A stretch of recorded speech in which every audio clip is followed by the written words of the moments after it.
Blood buffer, blood buffer. So basically blood के अंदर जो सब्सटेंस आपका एज अ बफर काम करता है वो है आपका कार्बोनिक एसिड यानी H2CO3, और जो इसकी कॉन्जुगेट बेस है जिसको आप लोग बाइकार्बोनेट कहते हैं which is HCO3 negative, right. So this basically is going to maintain the pH of your blood. लेकिन इसकी जो मेंटेनेंस का काम है ये इतना आसान है नहीं, बिकॉज फॉर एग्जाम्पल अगर मैं एक दूसरा बफर लूँ, मतलब I am not talking about blood buffer which is आपके पास बाइकार्बोनेट। फॉर एग्जाम्पल सपोज कीजिए कि मैं एक बफर लेता हूँ विच इज HCN, राइट। आपको पता है कि ये एक वीक एसिड है, ठीक है, और ये जो है it's going to dissociate into H positive ion plus cyanide ion, right. और आपके पास में इसकी कॉन्जुगेट बेस की जगह, आपको पता है कि कॉन्जुगेट बेस एग्जिस्ट नहीं करती, उसकी जगह में एग्जैक्टली सॉल्ट लेना पड़ता है। तो फॉर एग्जाम्पल मैं यहाँ सॉल्ट लेता हूँ KCN एक स्ट्रॉन्ग सॉल्ट है बिकॉज ये तो वीक है, लेकिन जो K है ये KOH से है which is a strong base, so it's going to completely dissociate and into K positive plus CN negative. ये एक बफर है, मतलब ये जो पूरा का पूरा सिस्टम है HCN की डिसोसिएटिव प्रोडक्ट्स और KCN के डिसोसिएटिव प्रोडक्ट्स, ये दोनों के दोनों बफर हैं। अगर आप देखें तो इसमें सिर्फ और सिर्फ एक इक्विलिब्रियम है, यानी मोस्टली बफर्स में ऐसा होता है कि सिर्फ और सिर्फ वन इक्विलिब्रियम ओनली। लेकिन ब्लड बफर में इस बाइकार्बोनेट बफर सबसे एडवांस चीज आप समझ सकते हैं विच इज एडवांस, ठीक है, कि इसके पास 3 इक्विलिब्रियम्स हैं, यानी कि 3 रिएक्शंस ऐसे होते हैं जो कि इक्विलिब्रियम डिपेंडेंट हैं और वो तीनों के तीनों pH मेंटेन करने में इन्वॉल्व हैं। सो भाई ये समझते हैं कि वो क्या है, right. So for example suppose कीजिए मैं आपके पास ब्लड में कंसीडर करता हूँ एक यही बाइकार्बोनेट बफर का सिस्टम। फॉर एग्जांपल सपोज कीजिए कि this is your carbonic acid H2CO3 and as we know कि ये एक वीक एसिड है, it's going to dissociate into proton plus its conjugate base HCO3 negative, right. अच्छा, so ये है आपके पास उस ब्लड के अंदर जो वीक एसिड है उसका पूरी आपके पास इक्विलिब्रियम इक्वेशन, ठीक है। अच्छा, सो ये जो H2CO3 है ये कहाँ से आया? जो आपके पास कार्बोनिक एसिड है वो आता है आपके पास कार्बन डाइऑक्साइड से, यानी कि ये जो आपके पास कार्बोनिक एसिड है वो आया आपके पास कहां से?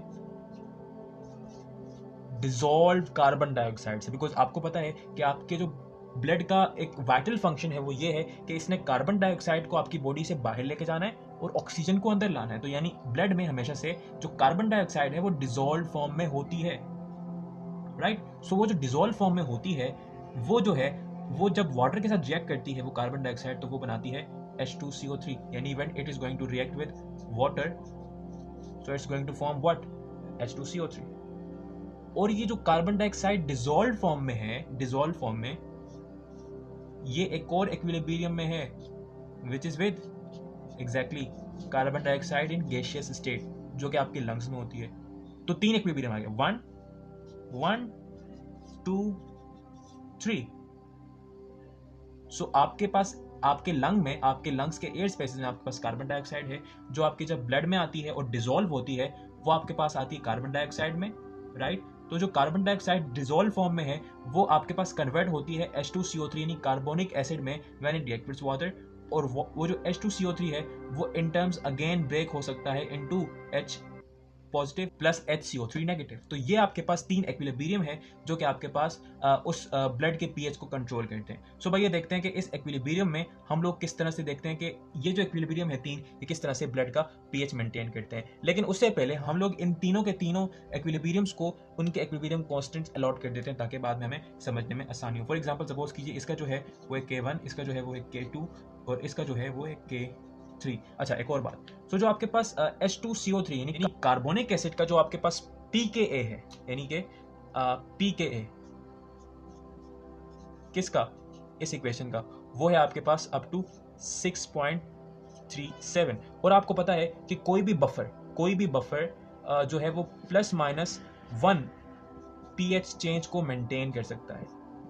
यानी कि एक बफर में आप +1 pH चेंज करें, यानी उसका जो pH है वो बढ़ा दें या कम कर दें, तो अगर उसका जो pH चेंज है, राइट अगर वो खाली +1 pH है, यानी 1 यूनिट ऑफ pH है, for example if buffer has pK equals to 6, right, तो अगर आप उसका pH चेंज -1 करेंगे मतलब 5 कर देंगे और 7 कर देंगे मतलब +1 करेंगे, तो इन दोनों केसेस के अंदर buffer had the ability to maintain the pH। लेकिन अगर जो आपके पास pH चेंज है वो +-1 से ज़्यादा है, मतलब +-1.1 है, 1.2 है, तब उसके लिए मेंटेन करना थोड़ा सा मुश्किल होता है। तो अगर आप देखें तो ये जो ब्लड का pH है वो इसके pKa से +- की रेंज में आता है, because if it is going to +1 so वो आपके पास बनाएगा 7.37, जो कि 7.35 से ज़्यादा है। मीन्स के ये जो आपके पास कार्बोनिक बफर है, it is the perfect buffer to maintain the blood pH, right. So for example suppose कीजिए कि इस बफर सिस्टम में हम लोग pH चेंज करते हैं, we are going to change the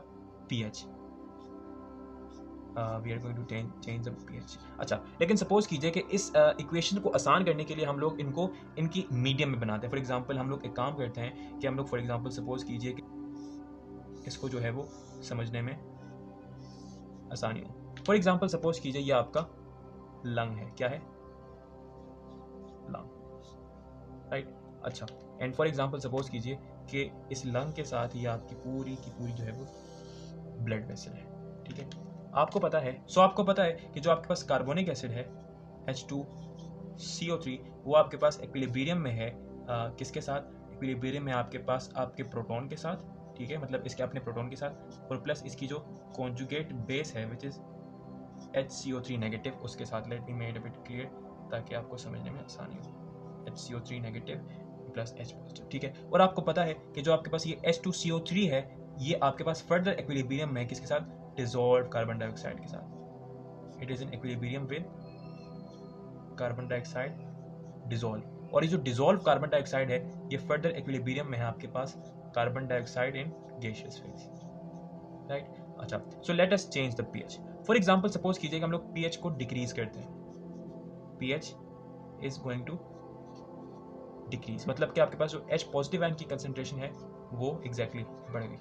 so अगर यहाँ पर इसकी कंसंट्रेशन बढ़ गई तो आपको पता है कि जो K1 है, K1 this is going to be disturb, तो जब K1 डिस्टर्ब होगा इसकी कंसंट्रेशन बढ़ने से तो ये इक्विलिब्रियम वापस इस तरफ मूव करेगा, यानी कार्बोनिक एसिड की जो कंसंट्रेशन है वो इंक्रीज करेगी, और अगर कार्बोनिक एसिड की कंसंट्रेशन इंक्रीज करेगी तो K2 वाला इक्विलिब्रियम डिस्टर्ब होगा, यानी कि it will move further towards dissolve carbon dioxide, और जब ये डिसॉल्व कार्बन डाइऑक्साइड की तरफ बढ़ेगा तो यहाँ पर इस इक्विलिब्रियम में इस डिसॉल्व कार्बन डाइऑक्साइड की कंसंट्रेशन बढ़ जाएगी, मतलब कि K3 डिस्टर्ब हुआ, और जब K3 डिस्टर्ब होगा तो ये जो डिसॉल्व कार्बन डाइऑक्साइड है ये गैसियस कार्बन डाइऑक्साइड में कन्वर्ट हो जाएगी इनसाइड योर लंग, और यहाँ से ये आपके बॉडी के एग्जैक्टली बाहर। So this is simple but complex also. So आपके पास जो यहाँ पर pH डिक्रीज किया था because of the increment in H positive and concentration, वो वापस से जो pH है वो ऊपर जाके नॉर्मल को मैच कर जाएगा, and it is also going to be go downward and your pH is again maintain. यानी हुआ क्या, यहाँ से H पॉजिटिव आयन की कंसंट्रेशन बढ़ी, ठीक है, जब यहाँ पर ये वाला इक्विलिब्रियम डिस्टर्ब हुआ, मतलब कि जब K1 डिस्टर्ब हुआ, K1, ठीक है, तो ये मूव किया बैकवर्ड्स, जब ये बैकवर्ड मूव किया तो यानी इसकी कंसंट्रेशन बढ़ जाएगी, जब इसकी कंसंट्रेशन बढ़ जाएगी तो K2 डिस्टर्ब होगा, यानी जब K2 डिस्टर्ब होगा तो इसकी कंसंट्रेशन जब बढ़ जाएगी मूव करेगा टुवर्ड्स डिसॉल्व कार्बन डाइऑक्साइड, तो जब ये डिसॉल्व कार्बन डाइऑक्साइड की तरफ मूव करेगा तो K3 डिस्टर्ब हो जाएगा, जब K3 डिस्टर्ब हुआ तो इसको अगेन वहां तक, यानी कि K3 को अनडिस्टर्ब या फिर नॉर्मल करने के लिए carbon dioxide dissolve is going to convert into carbon dioxide in gaseous form, और यहाँ से आपकी बॉडी के आउटवर्ड यानी बाहर चली गई। फॉर एग्जाम्पल सपोज कीजिए कि अगर हम लोग H पॉजिटिव आयन की कंसंट्रेशन कम करते हैं, मतलब कि pH बढ़ाते हैं, तो क्या होता है। फॉर एग्जाम्पल अगर आपने H पॉजिटिव आयन की कंसंट्रेशन कम की, राइट, तो यहाँ से जो H2CO3 है ये टूटेगा, बिकॉज K1 डिस्टर्ब हुआ, यानी जब ये चेंज हुई H पॉजिटिव आयन की कंसंट्रेशन कम होने की वजह से ये इक्विलिब्रियम डिस्टर्ब हुआ, राइट, यानी कि H2CO3 is going to break into carbonate ion, bicarbonate ion and proton. तो जब यहाँ से इसकी कंसंट्रेशन कम होगी, तो जब इसकी कंसंट्रेशन मतलब कि H पॉजिटिव आयन की कंसंट्रेशन नीचे गई, तो more and more dissolve carbon dioxide are going to move inward and it is going to convert into carbonic acid by reacting with water. तो जब carbon dioxide in dissolve form की concentration कम हुई तो K3 disturb होने की वजह से जो carbon dioxide in gaseous form है वो कन्वर्ट होगा आपके carbon dioxide in dissolve form में, और इस तरह से जो आपके पास pH डिक्रीज इंक्रीज किया था by the decrement in H positive ion, तो H पॉजिटिव आयन की concentration by the breakage of this carbonic acid वापस इंक्रीज कर गई, और जो pH इंक्रीज किया था वो वापस नीचे आ गया, and you have maintained your blood pH। So mostly आपने ये भी देखा होगा कि जब कभी भी आप एक्सरसाइज करते हैं, राइट, तो आपको सांस चढ़ती है, राइट, बिकॉज आपको पता है कि जब आप एक्सरसाइज करते हैं तो आपकी बॉडी में लैक्टिक एसिड बनता है, लैक्टिक एसिड, यानी कि जब एसिड बनेगा तो H पॉजिटिव आयन की कंसेंट्रेशन बढ़ेगी। तो जब H पॉजिटिव आयन की कंसेंट्रेशन बढ़ेगी, अगर आपको पता है थोड़ा सा, तो आपकी बॉडी में जो आपके पास एओर्टा होती है उसमें होती है आपके पास carotid bodies, carotid and aortic bodies. जो आपके पास कैरोटिड बॉडी होती है वो आपके ब्लड के अंदर आपका pH जो है वो सेंस रखती है, मतलब कि they are the pH detector of your blood. तो जो आपके पास जो कैरोटिड बॉडीज होती हैं वो आपके जो लंग्स हैं उसको ये सिग्नल देंगी कि सांस तेज तेज ले।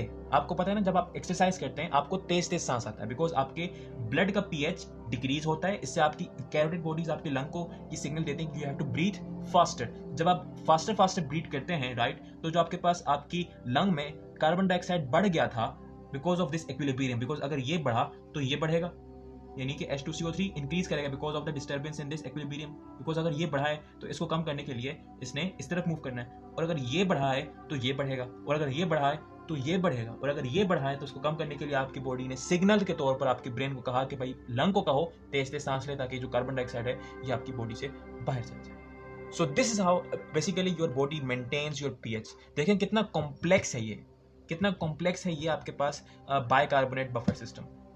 This is how your blood pH is going to maintain. So this is how आप लोग ये भी देखते हैं कि ड्यूरिंग एक्सरसाइज आपको कितना आपको सांस चढ़ती है। What was the reason? सांस चढ़ने का मतलब जो मकसद होता है, जो आपके पास फायदा होता है, वो ये होता है कि आपका जो कार्बन डाइऑक्साइड है आपकी बॉडी में गैशियस फॉर्म में, ये आपके पास वो कम होती है।